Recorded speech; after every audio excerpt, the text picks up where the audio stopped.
Okay, so we'll see how this, video turns out, because I gotta like kind of flip the other way around. But um, yeah, I got a little bit of acne. But anyways, it's been 3 days since my last, bit of binging. I haven't looked at anything or gone through the cycle, doing any of that sort of stuff. So I might be out of the um, not out of the woods. I don't like just using that expression because I like being literally in the woods. But I might be out of sort of I might have gone past this gauntlet, so to speak, the most recent one with the whole PMO deal. But might be getting back on a streak again. We'll see. But um, I guess I just wanted to sort of talk about recent events, what I'm doing, what I'm up to. It's on my mind, that sort of thing. But so, anyways, I think one of the main things I've been doing the last couple of weeks has been just working with the whole writing code and computer programming, that sort of deal. Like I had that one video where I put up a little clip of me running that computer game I wrote. Still got to figure out some stuff with it. I've added some features, but like the deal is, like, if I want to send it over to anyone who would want to play it, I need to figure out how to export it with the actual resources, meaning the images, because they're saved as like .png files, and then the code will go and grab different parts of the tile set or the picture basically, and then draw that to the screen. And if I don't have everything set up properly, when I export it, it'll just display the screen, but it won't actually show the images and the rendering and all that. So I gotta fix that. I've added some more block types for the player to set down in different areas of the map. I think it'd be pretty easy to add some more, I guess, more creatures in the background jumping around. Just kind of copy paste code and make some new images on the tile sheet. But it wouldn't be that difficult. There are some other like sort of fun things I want to add, like some springs that the player can jump on or so. I'll see what the code would look like for that once they get to that. Assuming I get around to that, because I was just kind of writing that as sort of a project I could complete, and I had like the basic code up on my GitHub, and I could just kind of work through things. And if I really get the motivation to go back and seriously like rewrite the code and all that sort of stuff, and add features, that sort of deal. But other than that, I paid for, and I've been going through this. I think it's called the Complete PLC Programming Bootcamp. PLC stands for Programmable Logic Controller, and they're one of the main features that they use in a lot of manufacturing processes to automate the process itself. So and that's one thing they use in the chemical engineering field in the industry. And from what I understand, it's one of the underlying technologies for even a lot of other higher level stuff. So it'd just be good to know. And I do feel like I'm repeating myself because I did record a video a couple days ago, but I didn't upload it. But in that, I did kind of talk about some of the stuff. And I guess one of the things is also that from my experience talking to some of the engineers at different places, including at the last place, there's certain areas of knowledge they won't really tell you about, or don't get mentioned, but it's kind of necessary to understand. For instance, if some problem happens on one of these automated liquid handling robots, it's a really good thing to understand the difference between a step motor and a servo motor. I probably couldn't really explain it off the top of my head, to be honest with you. I have a very basic understanding from the conversation I had with the guy, and then reading a couple of articles, but that's not enough, So, but that's an example of some things I need to learn that it's kind of like they don't tell you, here are the subject matter areas that you should really deeply study in addition to your degree if you really want to dive into some of these engineering positions. Of course, some people get them because maybe they had a really nice GitHub account, showed that they could code, or maybe they just knew the right person at a certain company or so, and they're able to get into that position that way. They network their way into the job, which is all fine and well, but given my experiences in life, like I don't see that as working for me. Like I feel like I'm gonna have to actually have the genuine qualifications and genuine knowledge to really prove myself. It's almost like, and maybe some of this is from my upbringing, maybe it's some stuff I've seen my dad go through and others, but it seems like almost like I would have to be, genuinely speaking, the subject matter expert for this, that, and the other in order to truly get into a lot of these positions, because people would have to look at it and go, okay, this guy isn't our buddy from college, he isn't X, Y, Z, he's not in our friend group or whatever, but we'll give him the chance with the job because, well, he's the best person around for, let's say, PLC programming, or he knows Python scripting, or knows how to program these robots better than anybody else out there. So yeah, we'll put up with him for however long, a year, 2 years, 3 years, however long he'll stay here, and we can keep him, and that sort of a deal. Because some folks, like, they get the positions because, like I said, who they know, or there are other factors that I don't really want to get into that have to do with certain social topics, let's just put it this way or that way, or political topics that are a bit controversial and it's kind of give you the impression of having an axe to grind, or excuse making or whatever. And instead of spending my time on that, I'll just I'll try to just buckle down and do the work and get that sort of stuff done, which is why I've been really hacking away at this PLC programming boot camp, because I may not be kind of like this world expert after I complete that, about halfway through, but I've learned a significant amount, compared to what I knew beforehand. And a lot of it, what I'm seeing, is you literally have to go through the data sheets for different models of programmable logic controllers made by different companies. A lot of them have their own sort of in-house integrated development environment, which you have to learn, which only interfaces with their line of PLCs. So a lot of it is sort of just knowing how to, understanding the general principles, and then knowing how to essentially learn how this, that, and the other system works.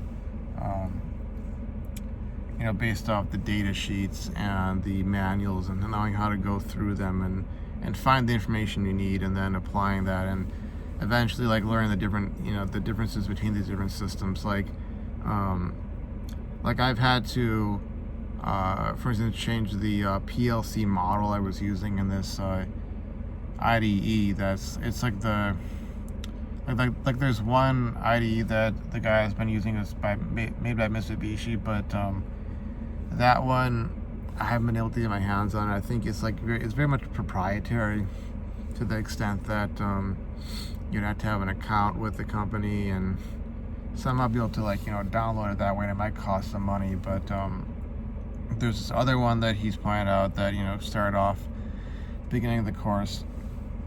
I was able to download that, and then I've had to sort of try to mimic the coding that he does in these example tutorials, and learning sort of how to sort of convert between that, because there's the one that he's using, and it allows certain instructions out the bat, but then I have to go and sort of format things a little bit differently, or I've had to change the PLC model I'm using in my simulation, figuring out ones that allow for certain commands, or have a wider range for parameters or so. But it's been a learning experience to actually dive into that. But if I put that on my GitHub, I put that on my resume, hopefully it'll at least show that, hey, I'm going out there and I'm learning new things, I'm expanding my skill set, and I have at least a familiarity with the field. And then also I'm trying to get this done today, actually, because the time is approaching for this when this what do you call it? It's like a software programming course for that mainline automated liquid handling robot.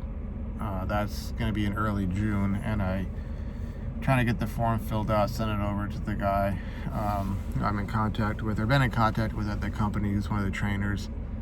Get that registered. Well, I still got the money, and essentially get that taken care of, so then I can mark that down on my calendar. Okay, this day to this day, you're gonna have this, certification course. I also, submitted my availability to talk to one of the recruiters for the old company, for a temporary position, and hopefully beginning to talk to him sometime this week, maybe next week. And I need to respond to another recruiter for another position at a even more prestigious company. But we'll see how that all goes. For right now, like I think I said in my last video, I really just need a stable, and this is another video that I did not upload, but I really need a stable biotech job, just bring in some money, because if I'm able to sort of do things the way I did at the not the last job, but the job before that, monetary wise, I could probably have my next student loan paid off, and then while I'm making minimum payments on the two remaining accounts, I can then really focus on taking care of the car loan. Because I get this car paid off, and assuming I keep it in tip-top shape, nothing bad happens to it, majorly, do my regular maintenance, it's got a little over 30,000 miles on it, and this one has never been driven before by anybody else. It's like I'm the first and so far only owner, and the plan is really, there's so much stuff in life, is just to get my money's worth out of it. If I was able to drive this into 100,000 or 200,000 miles and not have to buy a new car up until that point, I could really be saving a lot of money, putting that way in a savings account. And obviously the idea would be to have enough stashed away that I could just buy a new car, just with cash, not have to take out a car loan, and be able to do that, not have to go and finance something and go through all the BS of having to apply for a loan and then having debt and having to make payments on it, all that kind of stuff. Just buy the car, get it over with, and there you go, move on. But sort of the bigger picture, a lot of this really, all the things I'm doing right now, it's like, and it's a thought I've had on my mind for quite a while. It's sort of like not only trying to free myself from the constraints of society through the path of building wealth, getting out of debt, building wealth, but really so I can actually go out and live the kind of life I actually want to live. Have the kinds of adventures and experiences I actually want to have, and make sure that I can make up as much as I can for any wasted life I've had, time I've had. This whole idea of wasted potential, that's kind of one of the things that sort of sits in the back of my head a lot when I look at life, and whenever I have a health scare, whether that I think I'm getting some sort of neurological issue, something with my nerves, or if I've talked about being concerned about a hernia or other sorts of issues, whether it's blood pressure or something, something similar to what certain folks in my family have had. even going back to like my grandparents or my great grandparents or so. Um, the big idea. Well, there's actually a couple of big ideas. It's, one thing is obviously not wanting to suffer in pain and have all these health issues and find it very hard just to live life, just to exist. But so much of it boils down to just like the idea of wasted potential. You got this one life that you know of. You got however many years. I mean, some people they only get 20 years of life. Some people only get 15. Some people only get whatever. The average is between 70 and 80. Could be higher, could be lower. And of course, after a certain point, even if you live to 100, let's say, or 105 or whatever, there's a certain point where it's there's certain things you can't do anymore because you're literally too old. And it's not just a matter of people setting age limits and standards and that sort of thing, but you physically can't. Something I want to go out and do, and it's like I can't go out and do those things if I'm in debt. You're always having to make those decisions of how is this going to impact my ability to make payments or, to get a job, keep a job, not lose my job because, instead of being at the office or constantly sharpening my skills, my skill set, my certifications, my getting that advanced degree or whatever, or putting in extra hours or taking on more responsibilities, whatever. Oh, I wanted to go out and do X, Y, Z, and because I went out and did X, Y, Z, whether that's, a road trip, private pilot's license, motorcycle license, hiking, mountain climbing, traveling, whatever, I went out and did that because I wanted to, and, because I decided to go and I wanted to actually enjoy my life. Well, I had to pay by, not making that extra money or losing the job or whatever. It's not wanting to be in one of those spots for the rest of my life. I'm willing to do that for a few years. They'll say like Aaron Clarey will say, bite the bullet early and often. And it's sort of like, I'm willing to bite the bullet now and slog through, it's been closing in on 2 years since I graduated. It's just kind of strange to think about, for so long, I didn't even see okay, when I'm graduated and what life is going to be like after graduation. But it's been close to 2 years after graduation. It's sort of like I'm willing to do that for another maybe 2 years, let's say. Another 2 years, let's say. Bite the bullet, put in those 60, even 72-hour weeks.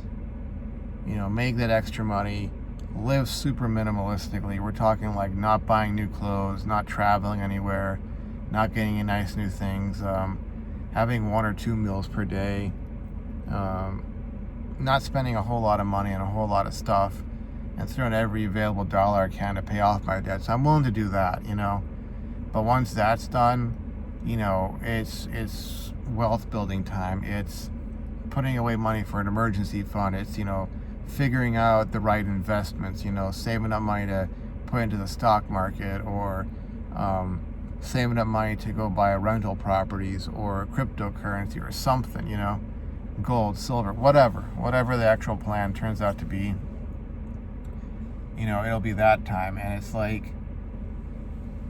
I'm just not willing.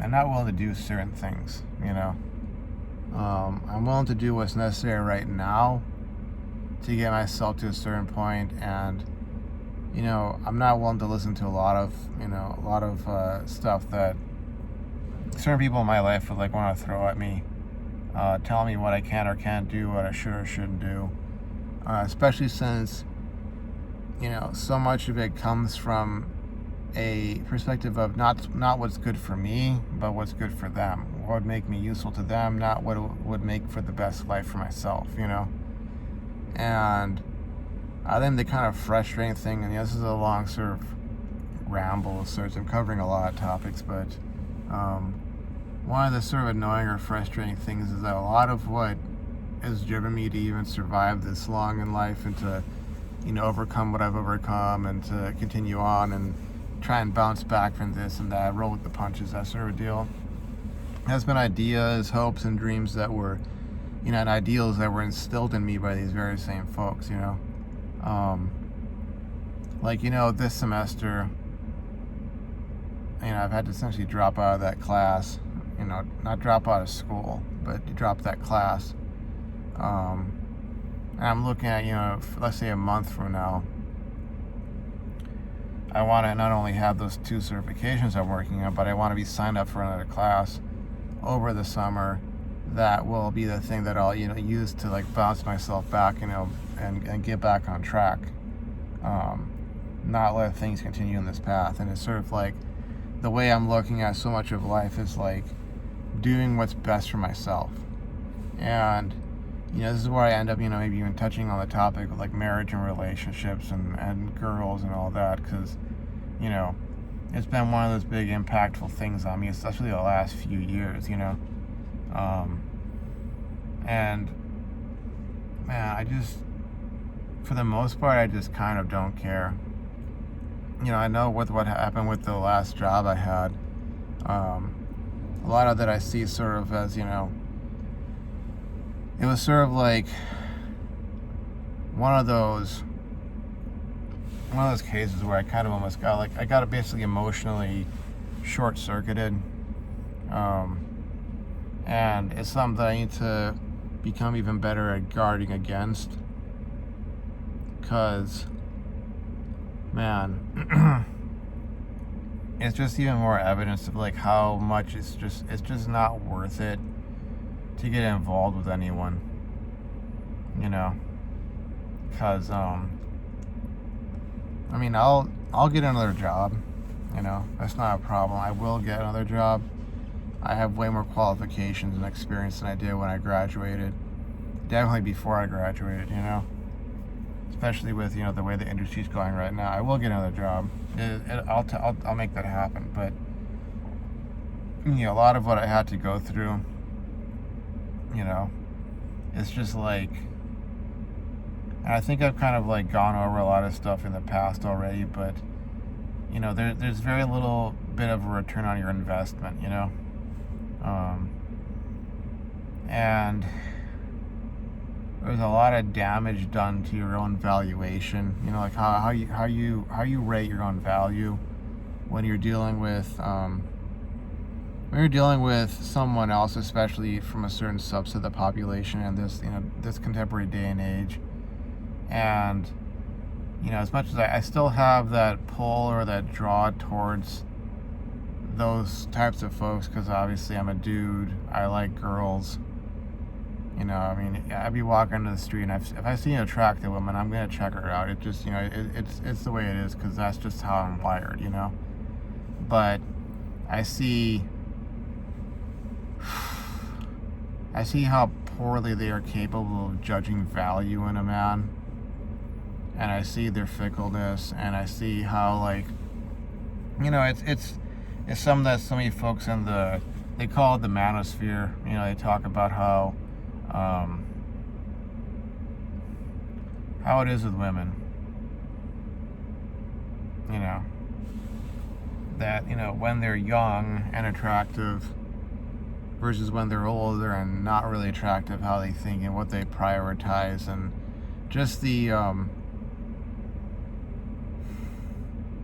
nature of it, and it's the kind of stuff that if you base your life around that, and it's very hard not to. On some level you are going to deal with that, because if you're trying to get with a woman, you're going to be dealing with that. It's kind of like if you're going to try and get with some girl you got the hots for, it's like you're going to be dealing with female nature. It's just part of the game, it's part of the deal, You want to get a girlfriend, you want to get laid, you want to have a wife and kids. There's no way of getting around dealing with female nature, but it's this whole deal with being anti-fragile, I guess, which you know, it's sort of the thing that would make you as impervious to it as possible, because it's like, you know, it can be very depressing. It can be very depressing because, like for instance, that girl at the old workplace, I mean, to me, she was drop dead gorgeous. You know, she had all the looks that I would want in a woman. But, you know, the women I like, they want a guy who's not like me. You know, they want the effeminate, obese guy who's got very little direction in life. He's not trying for anything more. He's where he's at, and he's cool with that. And he's not serious. He just wants to have fun, blah blah blah, you know, and mess around. And they'll give him the time of his life, you know. And folks will say like, oh, younger women, they prioritize sexual attractiveness. They want a guy who they're sexually attracted to, and that's like, you know, that's not the issue that makes it depressing. It's the what are they sexually attracted to, you know? It's like that girl in college. I mean, she was sexually attracted to a guy who was fat, didn't groom himself, didn't even know how to take a proper freaking shower. I mean, people were like practically like throwing up when he would walk by because of how bad he smelled. Just crass, arrogant to the point that he actually embarrassed himself. Like, he literally embarrassed himself in front of their project advisor, you know, for their senior project. And then on top of that, he got called out by one of the professors in front of everybody for, you know, being basically just this, you know, incompetent jagoff. But apparently she was in love with that. She couldn't get enough of that, you know. And, you know, that's the problem. That's the problem that makes it so freaking depressing, because it's kind of like, okay, so let me get this straight. They'll be into me when they're 30-something, and they've been, you know, they've had other men inside of them, and maybe they've even got a couple, you know, bastard children in tow, and they're all basically used up and just bitter and angry, and, you know, oh, they got all these, you know, bills to pay, so now they need you, sort of thing, you know. And that is the thing that makes it depressing, and also makes it so dangerous to determine your value around what they want in a guy. Because it's like, okay, so, you know, it kind of gets to the point of like, so what you're telling me is if I want the girl I want, you know, I've got to be all these things that I don't want to be just to get the girl, you know. And you can end up really screwing up your life going and basically chasing after that sort of stuff, you know.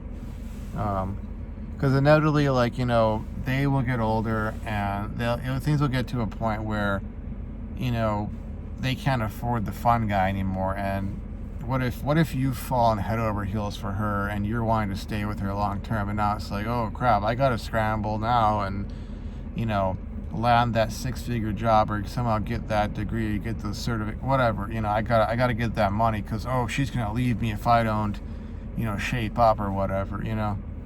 And if you're even older than myself, if you're in your 40s, you know, and you've kind of gone through that cycle again and again and again of being, oh, you were the fun guy, and then now you're at this point where you're having to scramble to try and like make something out of this failing relationship, and you're 40 or you're 45, like, you know, the ship will have sailed for so many things in your life. And it's like, you know, you may wake up at that point in life and have your, what they want to call a midlife crisis, because I think that's so much of what it is with a lot of guys. You know, it's that the midlife crisis really is like waking up and realizing that they made all these decisions in their lives based around a series of false premises. And I'm sure, you know, I'm probably repeating what Rollo Tomassi and others have said, but you know, that's maybe that's sort of the warning, or sort of the conclusion that, you know, would make it such that, okay, it's worth it to not, you know, be chasing after the girls, you know, and be worrying about what they think and what they want, you know, instead of doing what would be best for you your career, your money, your physique, your health, all of that, would be like, okay, I don't want to be that 45 or 50-year-old guy who's waking up going, oh my God, I should have, ended things with this girl like 10 years ago, and then I should have done this and this and this, and that would be me up there flying by in that, that jet, or that would be me on the TV, just having summited Mount Everest, or I'd be that multi-billionaire businessman, living in his mansion and, traveling wherever I wanted to, and yada, yada, yada, sort of thing, like, oh, matching where you would have been. So maybe that's sort of the thing to kind of keep in mind. But anyways, I think that's most of what I have on my mind. What I want to do right now, once I finish recording this, I would like to head back into my room. Not sure what else I really want to do, but obviously go back to my room, probably get back on that PLC programming bootcamp, which is most likely what I'm going to do, and just kind of churn my way through the rest of it, because I like to get that certification done and get that on my resume, on my LinkedIn, and then plan beyond that is to get through all the boot camps they have there for all these programming languages that are listed in this article I've been following, which is for like building a career in automation and biotech. There's C#, Python, R, Scala, SQL, and Java. And since I've written a bunch of code in Java, like that game I made, I have a basis in that. I know some C, C++, and a bit of Python, but I'd really need to get those knocked out, and then I can just add the code to my GitHub and be like, okay, here I actually have a body of work that shows, I have actual skills in that, and then I can start, really applying for the engineering positions. But the next 3 to 6 months, not only do I need to be getting a job, and I want to be paying off the next 2 loans, which are a student loan and a car loan, but I want to be knocking out enough of those certifications and then really starting to apply for engineering positions with, those things on my resume to show that, hey, I got the skills. So, and I did do a set of 25 sit-ups or crunches today. I'm trying to work that into my daily routine, because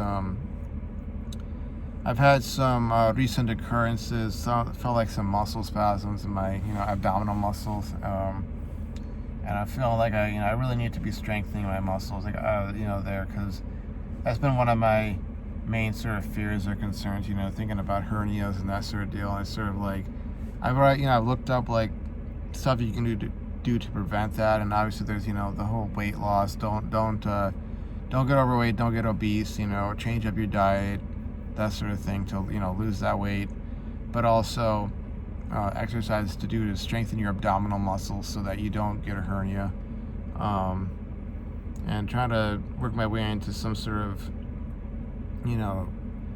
daily or multiple times per week exercise routine, so I can be taking care of my health, because without that, everything else really would fall apart. So don't want to be doing that. So anyways, gone on long enough, and I'll upload this.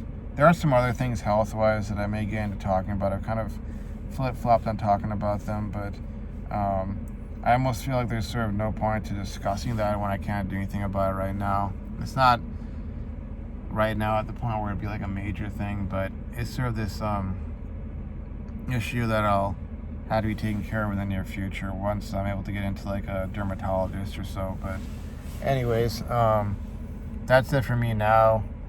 On day 3, and we'll see what happens. Even if I do end up having to go back to day 0, it's not like I'm gonna give up on every other thing that I'm working on. I'm not gonna let that be sort of the death knell to me attempting to improve myself, So, anyways, see you folks around. Thanks for watching, and bye-bye.